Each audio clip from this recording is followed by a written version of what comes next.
کی بارگاہ میں پیش کرے، خدا تمہاری کمزوریوں کو نہیں دیکھے گا، اپنی رحمت کے خزانے کھول دے گا۔ نعرہ تکبیر، نعرہ رسالت، نعرہ رسالت، نعرہ حیدری۔ یہ سارا جب سے میں 1 گھنٹہ ہو گیا مجھے بولتے ہوئے، تب سے میں آپ کی خدمت میں ایک ہی بات رکھ رہا ہوں کہ یار اپنی سوچ بدلو۔ قربانی ایک ایسا مضمون ہے جو قرآن میں مختلف حوالوں سے ذکر کیا گیا ہے۔ عیاشی کا نام قربانی نہیں، دعوتیں اڑانے کا نام قربانی نہیں۔ قربانی یار ایک جذبہ ہے، قربانی ایک تربیت ہے، قربانی ایک کیفیت ہے، قربانی ایک سوغات ہے اللہ کی طرف سے جو بندے کے اندر وہ جذبہ پیدا کرنا چاہتا ہے۔ وہ جذبہ کیا ہے کہ جانور کو اس محبت سے، آداب سے سوا کرے،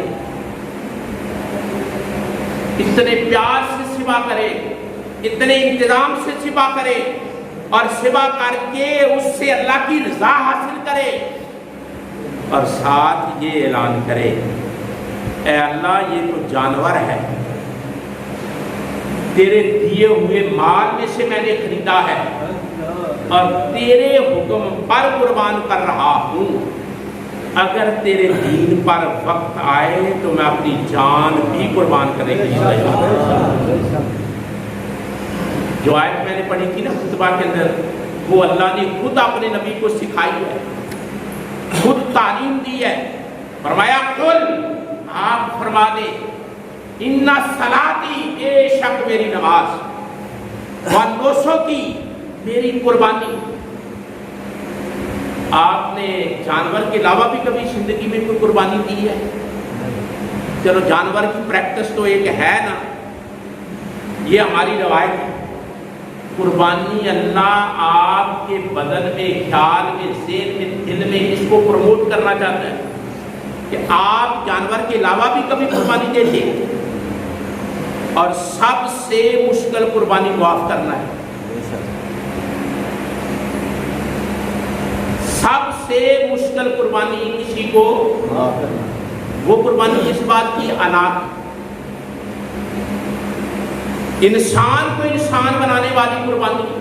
آدمی اپنی انا، ضد، ہٹ درمی، بغض، کینہ، اس کو جب قربان کر دیتا ہے، چھوڑ دیتا ہے، دل صاف کر لیتا ہے۔ اللہ صرف بکرے تک آپ کی قربانی نہیں رکھنا چاہتا، اللہ تو بکرے اور گائے کے ذریعے ایک جذبہ کریٹ کرتا ہے، ایک ماحول کریٹ کرتا ہے، آپ کے جسم اور روح میں جنریٹ کرتا ہے اللہ ایک کیفیت کو کہ یہ بندہ تیار ہو جائے قربانی دینے کے لیے۔ اس کو ملک کے لیے قربانی دینا پڑے تو دے گا، دین کے لیے قربانی کرنا پڑے تو کرے گا، یہ تن من دھن قربان کرے گا۔ یہ جذبہ اللہ قربانی کے ذریعے لوگوں میں پیدا کرنا چاہتا ہے۔ سمجھ آ رہی ہے بات؟ اس لیے اقبال کہتا ہے بڑی غریب و سادہ اور رنگی ہے داستان حرم، غریب و سادہ اور رنگی ہے داستان حرم۔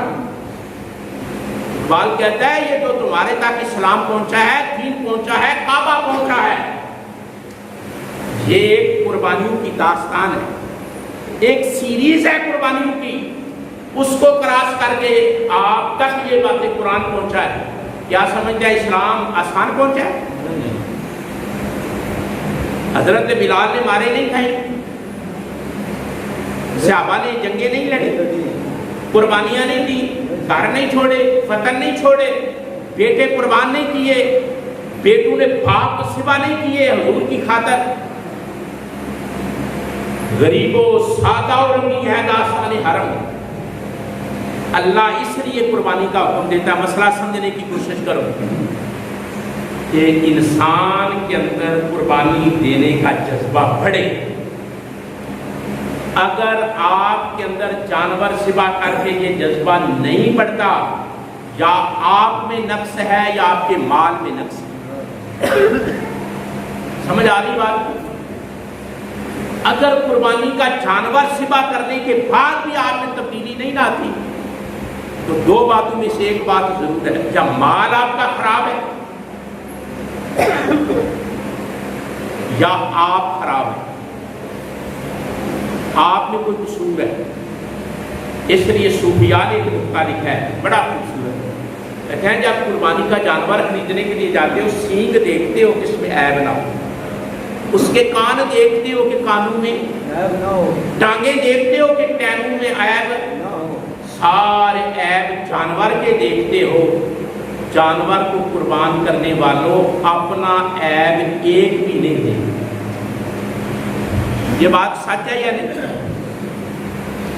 قربان جس جانور کو آپ نے قربان کرنا اس کے کتنے نقص دیکھتے ہو،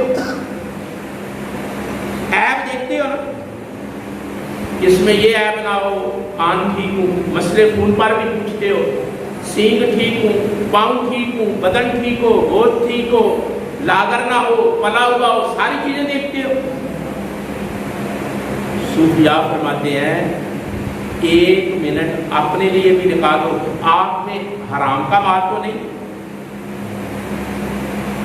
رشوت کے پیسوں کی قربانی تو نہیں کر رہا، کسی پر ظلم کر کے چھینے ہوئے مال سے قربانی تو نہیں کر رہا، کس مال کی قربانی کر رہے ہو، کہاں سے آیا وہ پیسہ، اتنے مہنگے جانور، 7ویں گریڈ کا ملازم اور 80,000 کا بکرا، مجھے فلسفہ نہیں سمجھ آتا۔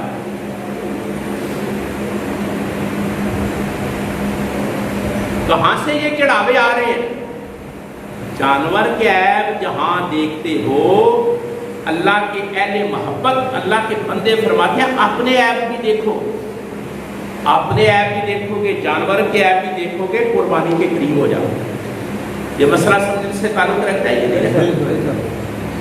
اسی طرح جب میں 1-2 منٹ میں وائنڈ اپ کرتا ہوں، آپ کی موج آپ آئیں یا نہ آئیں، جتنے بھی آپ پڑھ لیں گے، ایک تو مسئلہ ضروری ہے، جب آپ جانور ذبح کرتے ہیں خدا کے لیے جس کی قربانی ہے وہ پاس کھڑا ہو،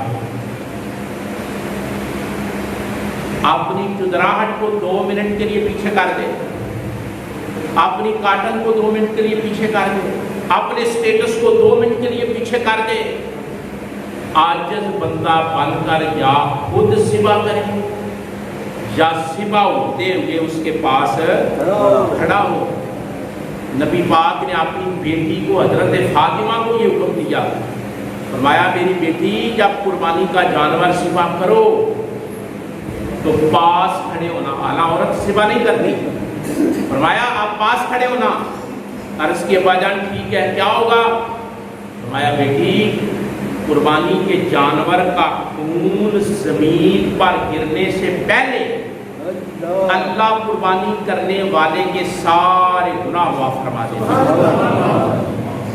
آپ اس وقت بھی پھوپھا میں کوکے کی نڑی منہ میں ڈالی ہوئی ہے، قربانی ہو رہی ہے چودھری صاحب کی، عجب تماشا ہے۔